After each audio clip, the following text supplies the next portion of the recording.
अगर आप चैनल पर नए हैं तो प्लीज़ चैनल को सब्सक्राइब और वीडियो को लाइक कीजिएगा। तो इसके नेक्स्ट पार्ट को शुरू करते हैं। विवशान कमरे में आकर डोर को लॉक करता है और अपने सूटकेस की तरफ बढ़ जाता है। वो उसमें से एक मेडिकल किट को बाहर निकालता है, जिसके फर्स्ट लेयर में कुछ सर्जिकल इंस्ट्रूमेंट्स हैं। जब वो उस किट से उस लेयर को बाहर कर देता है तो किट के अंदर एक वायरलेस रखा हुआ है और साथ में एक छोटे साइज़ की गन भी, जो उस समय हुआ करती थी। इस समय फ़ोन्स ज़्यादा प्रचलित नहीं थे क्योंकि देश अभी भी उतना मॉडर्नाइज नहीं हुआ था। विवशान उस मेडिकल किट में से वायरलेस को निकालता है और उसे लेकर वॉशरूम के अंदर चला जाता है। अंदर आकर विशान उस वायरलेस को कनेक्ट करता है। वायरलेस कनेक्ट होते ही उसमें से किसी की आवाज़ आती है, विवशान, क्या तुम वहाँ पहुँच गए? विशान जवाब में कहता है, हाँ। दूसरी तरफ वाला पर्सन कहता है, वहाँ पर किसी को तुम पर कोई शक तो नहीं हुआ? विशान कहता है, नहीं, किसी को शक नहीं हो सकता। और वहाँ तुम उन पर नज़र तो रखे हो ना? ध्यान रखना, हमारी ज़रा सी लापरवाही और उनकी ज़रा सी चालाकी सब कुछ बिगाड़ सकती है। वायरलेस से कनेक्ट पर्सन कहता है, तुम यहाँ की चिंता मत करो, कोई गड़बड़ नहीं होगी। तुम वहाँ बस अपने काम पर ध्यान दो और संभल कर, खुद के लिए कोई खतरा मोल मत लेना। ओशियान जवाब में बस कहता है। दूसरा पर्सन कहता है, क्या तुम उससे मिले? क्या तुमने उसे देखा है? ओशियान कहता है, नहीं। मैं जब यहाँ पहुँचा तो कमिश्नर जनरल लानचेरन वो ही बस घर पर थे और बाद में उनका बड़ा भतीजा डिप्टी कमिश्नर लानचेरन घर पर आया, लेकिन वो सबके साथ यहाँ नहीं था। दूसरा पर्सन कहता है, ठीक है, बस अब इंतज़ार करो कि आगे क्या होता है, उसके हिसाब से हम आगे का प्लान सोचेंगे। विभूषण कहता है, ठीक है, तुम मुझसे अभी कोई भी कांटेक्ट करने की कोशिश मत करना। मैं हालात देखकर तुमसे कांटेक्ट करूँगा। तब तक तुम सभी वहाँ रहो। मैं यहाँ ऐसा कोई भी काम नहीं करूँगा जो उनकी नज़र में आ जाऊँ। सामने वाला पर्सन कहता है, ठीक है। और विवशान अब वायरलेस को डिस्कनेक्ट कर देता है और वॉशरूम से बाहर आ जाता है। कुछ देर वो कमरे से अटैच बालकनी में जाकर खड़ा हो जाता है। वहाँ खड़ा होकर वो शान इस लग्जरियस लान विला को देख रहा है, जो उसके कमरे की बालकनी से पूरा नज़र आ रहा है। उसने जो सुना था वो सच है। वाकई लांस बहुत अमीर हैं, रूल्स रेगुलेशन में रहना पसंद करते हैं, जो उसने यहाँ आकर महसूस भी किया। विला के अंदर छाई शांति, डिनर के समय किसी का बात ना करना। लांस अनुशासन का सहजता से पालन करते हैं। न जाने और क्या क्या जानना बाकी है उसके लिए, या फिर वो ये बस एक शुरुआत है, पता नहीं। विवशान बहुत देर तक वहाँ खड़ा रहता है और फिर कमरे के अंदर चला जाता है। उसके अंदर जाते ही विला के गेट से अंदर एक कार एंटर करती है। उस कार से अपनी पुलिस यूनिफॉर्म में लानवांगजी बाहर आता है। आज पूरे 2 दिन 1 रात के बाद लानवांगजी घर लौटा है। वो जब विला के अंदर आता है तो थोड़ा शौक होता है विला में कुछ जाने माने चेहरों को देखकर, जिन्हें इस समय यहाँ देखने की कल्पना उसने नहीं की थी। मेन हॉल में लांचरेन और लांशचन के साथ कुछ और लोग भी बैठे हुए हैं, जिन्हें लानवांगजी बखूबी जानता है। ये सभी लान एल्डर्स हैं, जिनकी वेशभूषा एंशियंट टाइम के लोग जो हानफू पहना करते थे उस तरह की है। उनके बाल भी सामान्य से ज़्यादा लंबे हैं। वो सभी मॉन्क की तरह नज़र आ रहे हैं, और सच कहें तो उनका जीवन मॉन्क की तरह ही है। सभी बुज़ुर्ग हैं, लेकिन कोई भी मैरिड नहीं है। वो पहाड़ों में रहना पसंद करते हैं, लेकिन सवाल यह है कि ये सभी अचानक यहाँ कैसे?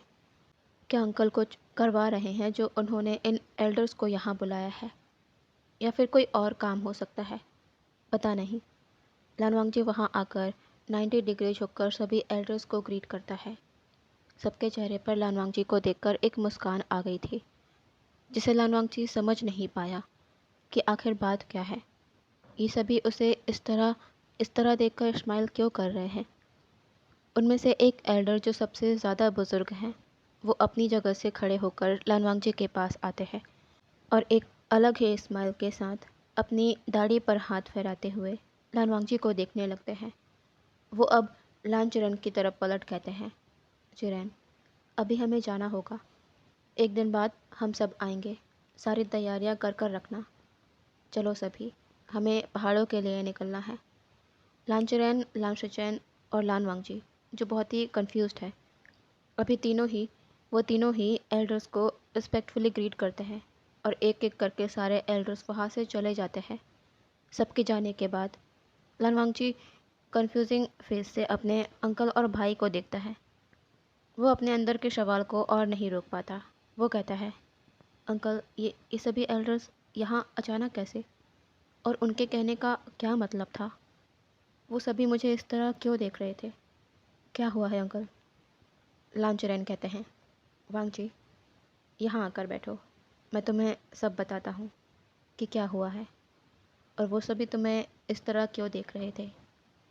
लानवांग जी अपने भाई के साइड में थोड़ा डिस्टेंस पर आकर बैठ जाता है। लानचरैन कहते हैं, ये सभी एल्डर्स लानविला आए क्योंकि मैंने ही इन्हें बुलाया था। लानवांग जी इस पर कहता है, आपने? लेकिन क्यों? लानचरन कहते हैं, वांग जी, आज विवशान के टाउन से गुशु आ गया है। वो अभी हमारे घर पर ही है। विवशान के घर आने के थोड़ी देर बाद ही मैंने लान एल्डर्स को संदेश भिजवा दिया था, तुम्हारी और विवशान की शादी की बात करने के लिए, कि वेडिंग कब होगी और किस तरह होगी। लानवांग जी ये सुनकर स्पीचलेस हो जाता है। वो ओमेगा यहाँ आ चुका है जिससे उसकी शादी होनी है। वो इस पर क्या रिएक्ट करे? लानवांग जी अब आगे कुछ बोल नहीं पाता। वो बस चुपचाप बैठा रहता है क्योंकि उसके सभी सवालों के जवाब ये जानकर ही मिल गए कि विवशान लानविला आ गया है। लानशिचन अपने भाई को देखते हैं, जो अभी थोड़ी देर पहले परेशान था आसपास होती चीज़ों को देखकर और समझने की कोशिश कर रहा था कि ये हो क्या रहा है। वो अभी अपना सर नीचे किए शांति से बैठा हुआ है जब वो जान गया है कि लान एल्डर्स के यहाँ आने का मकसद क्या था। लान शिचन एक छोटी सी स्माइल कर अपना सर शेक कर देते हैं और अपने अंकल को देख कहते हैं, अंकल, एल्डर्स ने क्या कहा? हमें किस तरह की वेडिंग रखनी चाहिए? लान चिरन कहते हैं, हमारे यहाँ वेडिंग ट्रेडिशनल ही होती आई है और एल्डर्स का कहना है कि इस जनरेशन की पहली वेडिंग भी ट्रेडिशनल होनी चाहिए। इसलिए पहले हम ट्रेडिशनल वेडिंग करेंगे हमारे एंसेस्टर हॉल में। उसके बाद एक बैंक्वेट रखा जाएगा जिसमें सभी इनवाइटेड होंगे। वेडिंग सिर्फ एल्डर्स और हमारी मौजूदगी में होगी एंसेस्टर हॉल में। लानवांग जी चुपचाप अपने अंकल की बातों को सुन रहा है, लेकिन अपने अंकल की अगली बात को सुनकर लानवांग जी का फेस तुरंत ऊपर हो जाता है और वो बड़ी बड़ी हैरानी से अपने अंकल को देखने लगता है क्योंकि लांचरन ने कहा, वेडिंग परसों होनी है और बैंक्वेट उसके दूसरे दिन रात में। शिचन, बैंक्वेट की सारी तैयारियां तुम देख लेना, सब कुछ सिंपल होना चाहिए। लान शिचन कहते हैं, अंकल, आप बेफिक्र रहें, मैं सब कुछ संभाल लूँगा। बस एक बार गेस्ट की फाइनल लिस्ट आप चेक कर लीजिएगा, कहीं कोई नाम छूट ना जाए। लांचरन कहते हैं, ठीक है।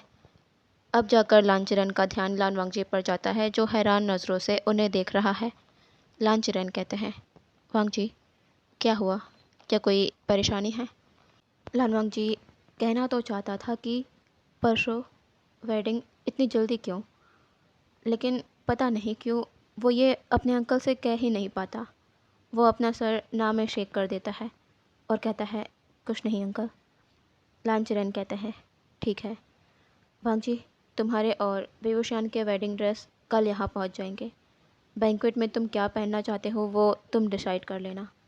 लानवांग जी अपना सर नोट कर देता है और लांचरन लांचरन कहते हैं, और एक और बात, तुम्हें याद है ना, हमारे यहाँ शादी के पहले अल्फ़ा ओमेगा एक दूसरे को नहीं देखते, ये एक रिचुअल है। लानवांग जी कहता है, जी मुझे याद है। लांचरन कहते हैं, तो फिर तुम गेस्ट रूम की तरफ मत जाना। विभूषण अभी गेस्ट रूम में ही रुका हुआ है, मैं कल ये बात उसे भी बता दूंगा। लान वांगजी बस अपना सर हाँ में हिला देता है।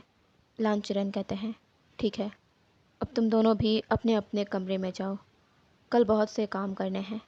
सिचन, तुम कल ड्यूटी से ऑफ ले लेना। वांगजी, ऊशान घर पर होगा तो तुम्हारा पुलिस स्टेशन में रहना ही सही होगा, इससे तुम एक दूसरे के सामने नहीं आ पाओगे। और शिचन, निहुशान को घर बुला लेना। विवुशान को जो भी ज़रूरत होगी, बैंक्वेट का आउटफिट और वेडिंग के दिन तैयार होना, ये सब वो संभाल लेगा।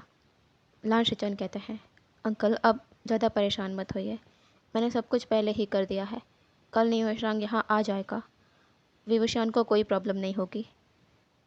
अंकल अब आप भी जाकर अपने रूम में आराम करिए, बाकी चीज़ें हम कल डिस्कस कर लेंगे। लांचरन कहते हैं, तुम दोनों भी अपने कमरे में चले जाना। ये कहकर लांचरन अपने रूम की तरफ चले जाते हैं। लांशचन लान वांगजी को देख कहते हैं, वांगजी, मैं जानता हूँ तुम अंकल से ये कहना चाहते थे कि इतनी जल्दी क्यों, लेकिन वांगजी, माना कि तुम्हारी वेडिंग जल्दी हो रही है, पर तुम पर और विभूषण पर कोई दबाव नहीं। तुम दोनों समय लो एक दूसरे को जानने का। जब एक दूसरे को अच्छे से जान जाओगे तो अपने आप चीज़ें तुम्हें आसान लगने लगेगी। तो ज़्यादा परेशान मत हो और जाकर अपने कमरे में आराम करो। वैसे ही 2 दिन पुलिस स्टेशन में रुके हो तो तुम्हें रेस्ट करने का समय तो मिला ही नहीं होगा, और 1 दिन बाद तुम्हारी शादी है। वेडिंग फंक्शंस में वैसे ही अल्फ़ा ओमेगा को ढेर सारे रिचुअल के कारण आराम करने का समय ही नहीं मिलता है, इसलिए ज़्यादा काम करके अपने आप को थका मत लेना वांगजी। मेरी बात समझ रहे हो ना? लान वांगजी अपना सर नोट कर लो वॉइस में कहता है, जी काका। लान शिजन कहते हैं, ठीक है, अब जाओ, मैं भी अपने कमरे में जा रहा हूँ। लान शिजन और लान वांगजी दोनों अपने अपने कमरे की तरफ चले जाते हैं। अपने रूम के डोर के सामने आकर लान वांगजी रुक जाता है और अपना हेड टर्न कर उस तरफ देखता है जहाँ जहाँ पर गेस्ट रूम है। थोड़ी देर तक वहाँ देखते रहने के बाद लान वांगजी अपने कमरे के अंदर चला जाता है। कुछ समय बाद लान वांगजी अभी बेड पर लेटा हुआ है। वो सीलिंग को निहार रहा है। उसकी आंखों में दूर दूर तक नींद नहीं है। इन कुछ दिनों में समय ने जैसे सब कुछ पलट कर रख दिया है। वो सब कुछ हो रहा है जो लान वांगजी ने सपने में भी नहीं सोचा था। 1 दिन बाद उसकी शादी है। ये कमरा जो सिर्फ उसका हुआ करता था अब उसके साथ साथ किसी और का भी होगा, जो ज़िंदगी भर के लिए उससे जुड़ जाएगा, उसका ओमेगा कहलाएगा। कैसी होगी शादी के बाद उसकी ज़िंदगी? उसके मन में ढेरों सवाल हैं जिसका जवाब उसके पास नहीं। अपनी इसी कसमकस के साथ लान वांगजी आखिरकार सो ही जाता है। दूसरा दिन, नई सुबह। विवुशान सीढ़ियों से नीचे उतर रहा है। उसकी आंखें आसपास किसी को तलाश कर रही है, लेकिन आज भी बस 2 शख्स ही वुशान को नज़र आते हैं जिनसे वो कल मिल चुका है। लेकिन वो शख्स कहाँ है जिसे वुशान देखना चाहता है? लान शिचन जो सोफे पर बैठे अपना कुछ काम कर रहे हैं, वो वुशान को देख कहते हैं, विवुशान, आ गए तुम? रात में तुम्हें नींद अच्छे से आई ना? विवुशान छोटी स्माइल कर कहता है, जी काका, मुझे अच्छे से नींद आई। वुशान पास में ही बैठे लांचरन को ग्रीट करता है। लांचरन अपना सर नोट कर कहते हैं, वुशान, यहाँ आकर बैठो, मुझे तुमसे कुछ ज़रूरी बात करनी है। कल तुम लंबे सफ़र से थक कर आए थे, इसीलिए तुम्हें रात में बुलाना सही नहीं समझा, लेकिन जो बातें कल हुई है वो मैं आज तुम्हें बताना चाहता हूँ। विवुशान थोड़ा कंफ्यूज होकर कहता है, अंकल, क्या बात है जो आप मुझे बताना चाहते हैं? लांचरन कहते हैं, कल हमारे लान एल्डर्स लान विला आए थे और तुम्हारी और वांगजी की वेडिंग की डेट कल की है। कल तुम्हारी वांगजी से मैरिज है। बस यही बात तुम्हें बतानी थी। तुम्हें इससे कोई एतराज़ तो नहीं कि हमने बिना तुम्हारी राय लिए वेडिंग की डेट फिक्स कर दी, वो भी कल की? विभूषण के चेहरे के भाव ये सुनकर थोड़ी देर के लिए बदले थे कि उसकी शादी कल ही है, लेकिन थोड़ी देर में वो अपने फेशियल एक्सप्रेशन को नॉर्मल कर अपनी नज़रों को नीचे झुका कर कहता है, नहीं अंकल, आप ये कैसी बातें कर रहे हैं? मुझे क्यों एतराज़ होगा आपके फ़ैसले पर? वैसे भी ग्रैंडफ़ादर ने सब कुछ आप पर छोड़ दिया है, आप जो डिसाइड करेंगे मुझे वो मंज़ूर होगा। लांचरन लांचरन को ये सुनकर अच्छा लगता है। वो अपना सर नोट कर कहते हैं, ठीक है। आगे कोई कुछ नहीं कहता। लांचरन ने नोटिस किया कि ऊशियान इधर उधर देख रहा है। उन्हें समझते देर नहीं लगती कि ऊशियान की नज़रें यहाँ किसे तलाश रही है। लांचरन मन ही मन मुस्कुराकर कहते हैं, विभूषण, हमारा ये एक रिचुअल होता है कि वेडिंग से पहले अल्फ़ा ओमेगा एक दूसरे के सामने नहीं आते, एक दूसरे को नहीं देख सकते। इसलिए अंकल ने वांगजी को पुलिस स्टेशन में ही जाने का कह दिया है, ताकि अनजाने में तुम दोनों एक दूसरे के सामने ना आ जाओ। वो अब रात में ही घर आएगा। वैसे भी कल वेडिंग है, कल तो तुम वांगजी से मिल ही लोगे। ऊशियान ये सुन लांशचन को देखता है और लांशचन के लिप्स की मुस्कान का मतलब समझ वो तुरंत अपना सर नीचे कर हड़बड़ाते हुए कहता है, जी जी काका। अब यहाँ से देखते हैं दोपहर को। ऊशियान अपने कमरे में ही है, तभी उसके डोर पर नॉक होता है। ऊशियान जब डोर को ओपन करता है तो सामने एक अनजाना चेहरा खड़ा है, वो भी स्माइल करते हुए। इससे पहले कि ऊशियान कुछ कहता, सामने वाला पर्सन कहता है, हेलो विभूषण, मैं नी होइशांग हूँ, क्या मैं अंदर आ सकता हूँ? ऊशियान नहीं जानता कि ये कौन है, लेकिन वो अपना सर हाँ में हिला देता है। नी होइशांग कमरे के अंदर आ जाता है। नी होइशांग पहले तो ऊशियान को अच्छे से देखता है। ऊशियान इससे थोड़ा ऑकवर्ड फील कर रहा था कि ये ओमेगा उसे इस तरह क्यों देख रहा है, और ये है कौन? हाँ, ऊशियान जान गया था कि सामने खड़ा पर्सन एक ओमेगा है। तभी लांशचन वहाँ आते हैं और नी होइशांग को ऊशियान को इस तरह निहारते देख कहते हैं, होइशांग, क्या हुआ? तुम ऊशियान को इस तरह क्यों देख रहे हो? नी होइशांग लांशचन के कान के पास आकर कहता है, आप तो बिल्कुल सही कह रहे थे। वांगजी काका को ओमेगा तो बेहद खूबसूरत है। दोनों साथ में एकदम परफेक्ट कपल की तरह लगेंगे। लांशचन छोटे स्माइल कर कहते हैं, मैंने कहा था ना, अब देख लिया तुमने। भले ही उन दोनों में ये बातें धीमे आवाज़ में हो रही थी, लेकिन वो श्यान ने नी होइशांग के कहे सेंटेंस को सुना। वो बस अपनी नज़र नीचे कर लेता है। लांशचन कहते हैं, ऊशियान, इससे मिलो, ये नी होइशांग है, मेरा मेरा होने वाला ओमेगा। ऊशियान की आंखें ये सुन बड़ी बड़ी हो जाती हैं। वो तुरंत नी होइशांग को झुककर ग्रीट करने वाला होता है, लेकिन नी होइशांग ऊशियान को रोक कहता है, अरे ये तुम क्या कर रहे हो? हम दोनों सेम एज के हैं, हो सकता है तुम मुझसे 1-2 साल बड़े हो। तुम्हें ऐसा करने की ज़रूरत नहीं। हम दोनों फ्रेंड्स की तरह रह सकते हैं। मुझे अच्छा नहीं लगेगा कि तुम मुझे ब्रदर इन लॉ की तरह ट्रीट करोगे। इसलिए अब से तुम मेरे फ्रेंड हो, ठीक है?